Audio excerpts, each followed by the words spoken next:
आपका ET now स्वदेश पर। मैं हूं आपके साथ पूजा त्रिपाठी और आप देख रहे हैं आज का बाजार। और अगले आधे घंटे हम आपको बताएंगे अब तक की बड़ी खबरें। इसी के साथ ही साथ बाजार में दिन भर किस तरह का एक्शन रहा ये भी आपके सामने रखेंगे। सबसे पहले एक मार्केट चेक ले लेते हैं और आज का बाजार में देखा भारी गिरावट देखने को मिली कमजोर ग्लोबल क्यूज के चलते।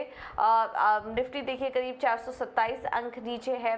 बैंक निफ्टी में 1000 अंकों की कमजोरी देखने को मिली। 15,700 तक गया था निफ्टी। वहाँ निचले स्तरों से हल्का सुधार यहाँ पर देखने को मिला। 15,700 का लेवल टूटा नहीं और क्लोजिंग उसी के ऊपर देखने को मिली, लेकिन दबाव आज दिन भर बना रहा और सभी सेक्टरल इंडेक्स लाल निशान में ही कारोबार कर रहे थे। इसमें निफ्टी में केवल नेस्ले और बजाज ऑटो में आखिरी कुछ घंटों में रिकवरी देखी और हरे निशान में क्लोजिंग देखने को कामयाब रहे। लेकिन लूजिंग साइड पर देखेंगे तो आज सबसे ज़्यादा दबाव बनाने का काम कर रहे थे रियल एस्टेट स्टॉक्स और बैंकिंग और फाइनेंस स्टॉक्स।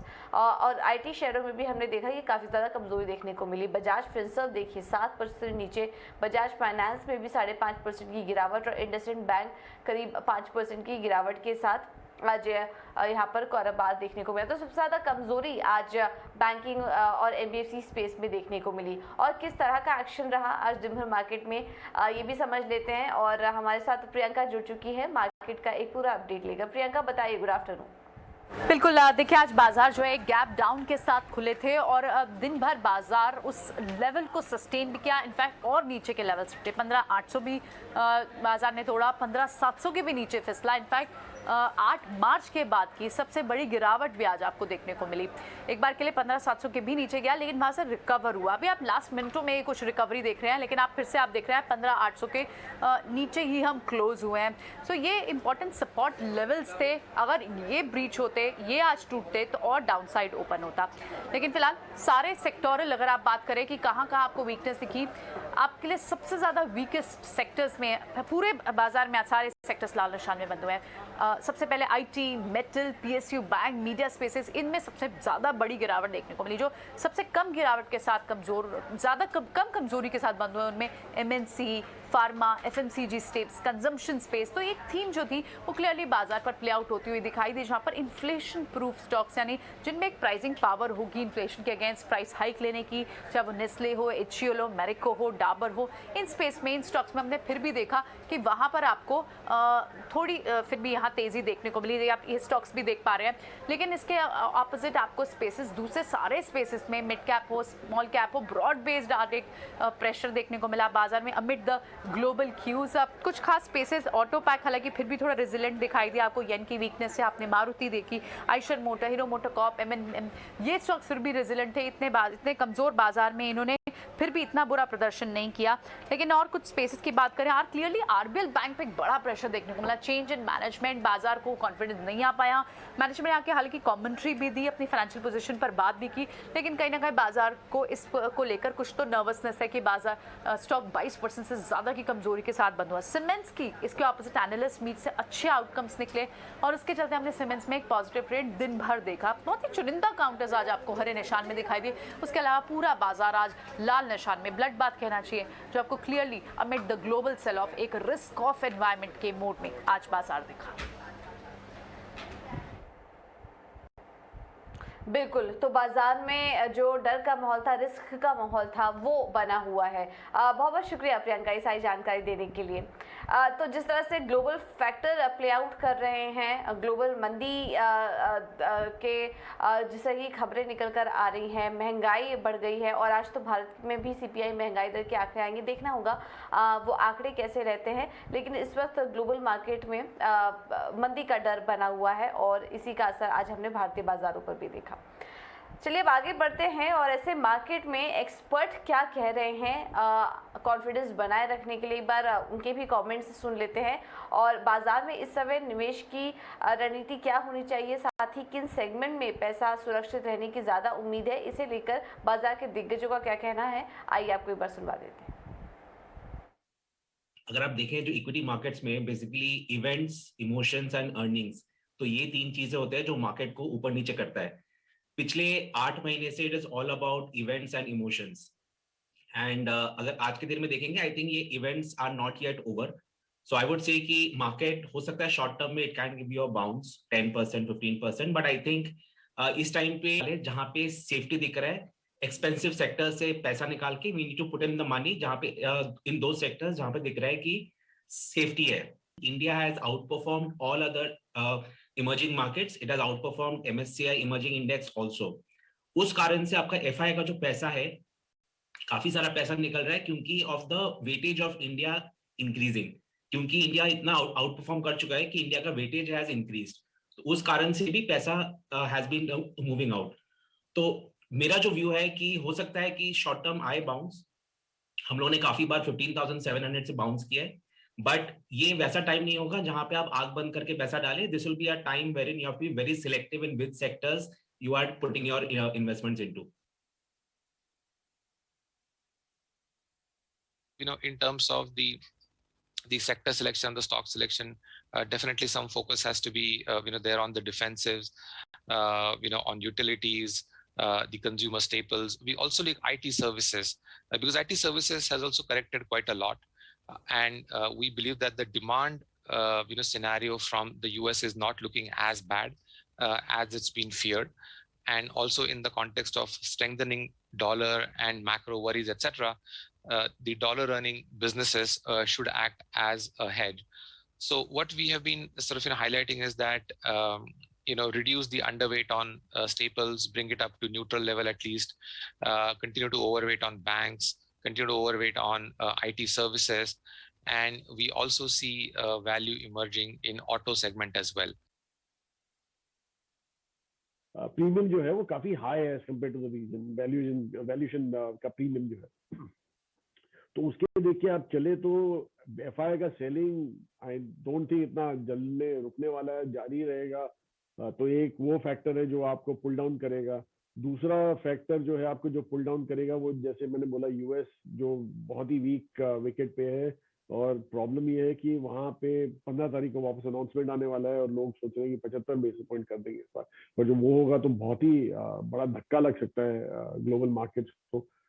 तो ये सब आप मद्देनजर रखिएगा जो इन सब पे. तो ऑब्वियस है कि थोड़ा वीकनेस रहेगा बाजार में, लेकिन यही सब मौके होते हैं जब आपको अपने कंफर्ट लेवल के जो स्टॉक्स हैं उसमें आप देख सकते हैं. फिर से आपको पोजीशन थोड़ी बढ़ानी है तो आस्ते आस्ते आप बढ़ाना चालू कर सकते हैं.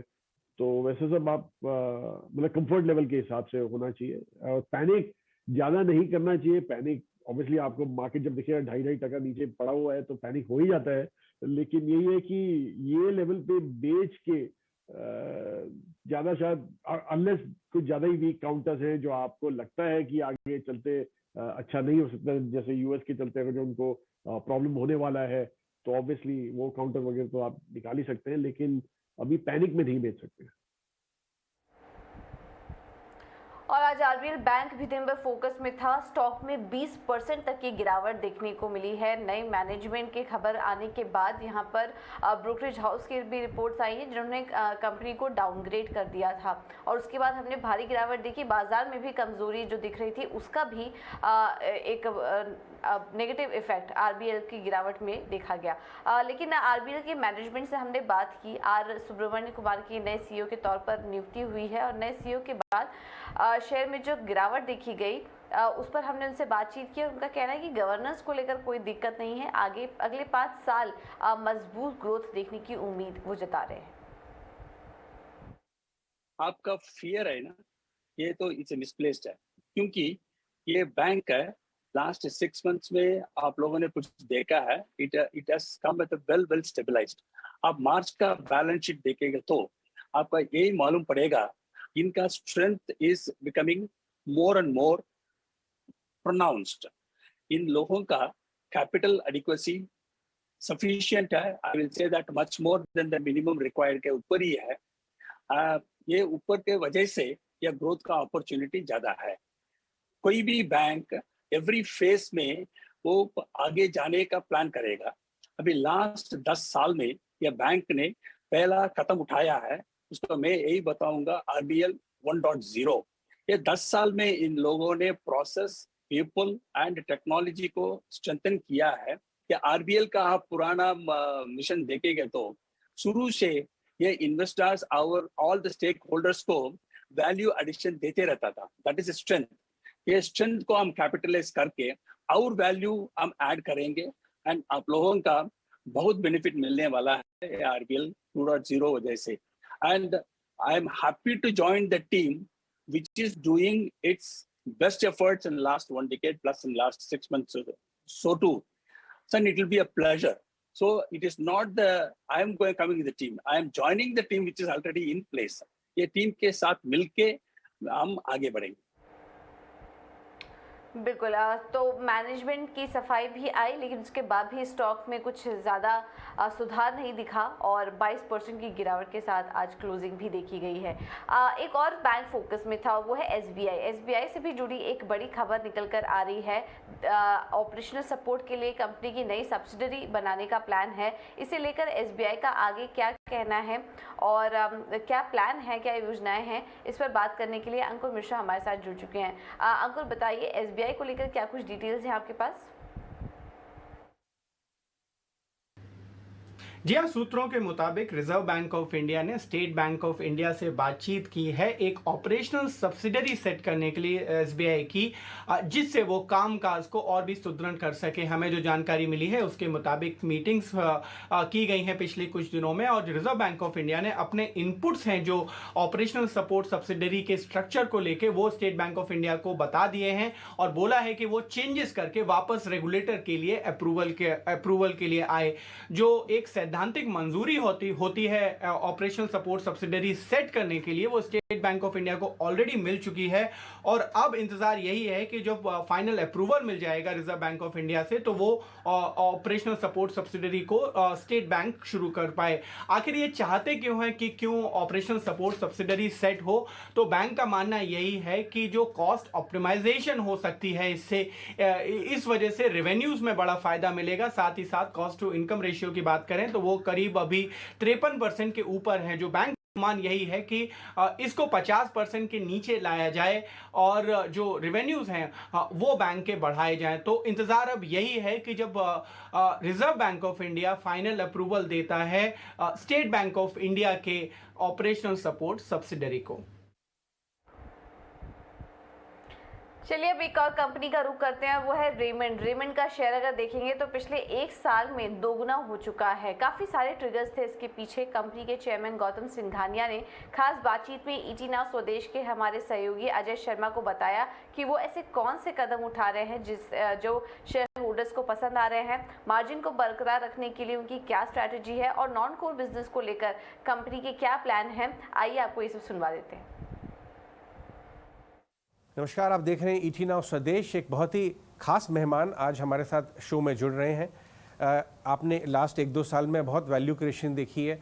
इस कंपनी से मैं बात कर रहा हूँ रेमंड की, और रेमंड के सीएमडी मिस्टर गौतम सिंघानिया आज हमसे ईटी नाउ स्वदेश पे बात कर रहे हैं. उनका स्टॉक लास्ट 1 साल में मोर देन डबल हो गया है, जबकि पूरा मार्केट एक काफ़ी ज़्यादा चैलेंजिंग टाइम से गुजरा. कैसे उन्होंने ये वैल्यू क्रिएशन किया और क्या फोकस कंपनी में ला रहे हैं जिसकी वजह से स्ट्रीट रिकग्नाइज कर रही है और रिफ्लेक्ट हो रहा है ये स्टॉक प्राइस में, ये हम उनसे बातचीत करेंगे. मिस्टर संघानी, बहुत बहुत शुक्रिया ईटी नाउ स्वदेश पे हमसे बात करने के लिए. सबसे पहले मैं आपसे आपके बिजनेस के सबसे एक्साइटिंग और सबसे नए बिजनेस के बारे में बात करूंगा, रियल एस्टेट. जब आपने कुछ साल पहले जब बात की थी कि हम रियल एस्टेट में उतरेंगे, आपके पास बहुत बड़ा land bank, legacy land bank था, तो लोगों ने कहा अगर वैल्यू अनलॉकिंग ही करनी है तो why not sell it off. लेकिन आपने कहा नहीं, हम रेमंड ब्रांड लगाएंगे, खुद डेवलप करेंगे, टाइम पे देंगे, क्वालिटी चीज़. अभी तक का आपकी जर्नी कैसी रही? ये 3 साल में हमने ये रियल एस्टेट बिज़नेस शुरू किया है. पहले हम लोग ने कहा था कि हम ये ज़मीन बेच देंगे, लेकिन जब आप ज़मीन बेचने के लिए जाते हैं तो लोग आपको चवन्नी देते हैं. तो मैंने कहा कि इसको हम लोग खुद डेवलप करेंगे. इसमें हमने एक टीम लगाई और दिमाग लगाया कि ये प्रोडक्ट कैसे बना सकते हैं. भगवान की दया से ये लास्ट 3 साल में हम लोग ने आज तक करीब 2.5 मिलियन स्क्वायर फीट का कंस्ट्रक्शन कर चुके हैं. आज थाना के माइक्रो मार्केट में वी आर कंसिडर्ड कि इंडिया का सबसे नंबर 1 प्रोजेक्ट थाना में है. आज जो सेल्स का ट्रैक्शन है वो हमारी तरफ आ रहा है, क्योंकि प्रोडक्ट, प्राइस, प्लेसमेंट सब सोच समझ के किया है. आज हम 7 दिन में स्लैब लगा रहे हैं और हम सबसे बड़ी चीज़ ये है कि हम रेरा के 2 साल पहले ये दे रहे हैं। हमारा जो रेरा का कमिटमेंट है 2024 का, हम 2022 में ये साल 10 दिसंबर को 10 बजे सवेरे, आप भी इनवाइटेड हैं, हम ये हैंड ओवर करेंगे 900 अपार्टमेंट। तो इससे एक कॉन्फिडेंस बिल्ड हुआ है मार्केट में, और बहुत लोग ने कहा कि ये रेमंड तो कुछ कर पाएगा नहीं, और जब लोग बोलते हैं कि हम लोग कुछ कर नहीं पाएंगे तो हमारी डिटर्मिनेशन बढ़ जाती है कि हम करके दिखाएंगे। तो आज हम खुश हैं कि आज थाना में 4 मिलियन स्क्वायर फीट कंस्ट्रक्शन के नीचे है आज, और ये प्रोजेक्ट का नाम बना है, इससे हमको ज़्यादा खुशी है। तो अभी आपने रियल एस्टेट में रेजिडेंशियल से शुरुआत की, आपके पास इतना सफिशिएंट लैंड बैंक है वहाँ पे, और आप पूरा इकोसिस्टम अप्रोच ले रहे हैं, सिर्फ बिल्डिंग बना के नहीं। तो क्या आगे चल के आपका ये भी एक व्यू है कि शायद कमर्शियल और उस सब चीज़ों में भी उतरेंगे आप? आज की तारीख में हमने खाली रेसिडेंशियल का सोचा है, लेकिन आगे जाते हुए कोई अपॉर्चुनिटी आएगी तो हम कमर्शियल भी देख सकते हैं। आपके पास वहाँ पे क्योंकि बैलेंस शीट स्ट्रेंथ है, ब्रांड है, और एग्जीक्यूशन आपने एग्जाम्पल दिखाई दिया है कि आपको अप्रोच कर रही हैं पार्टीज़ कि हम आपके साथ पार्टनर करें रियल एस्टेट बिजनेस में, इस तरह के आपको इन्विटेशंस आ रहे हैं? आज हमने ये भी डिसाइड किया है कि जॉइंट डेवलपमेंट करेंगे। हम लोग ने एक अनाउंस भी किया है, एक प्रोजेक्ट में हम लोग ने MOU साइन किया है, और भी प्रोजेक्ट आएंगे।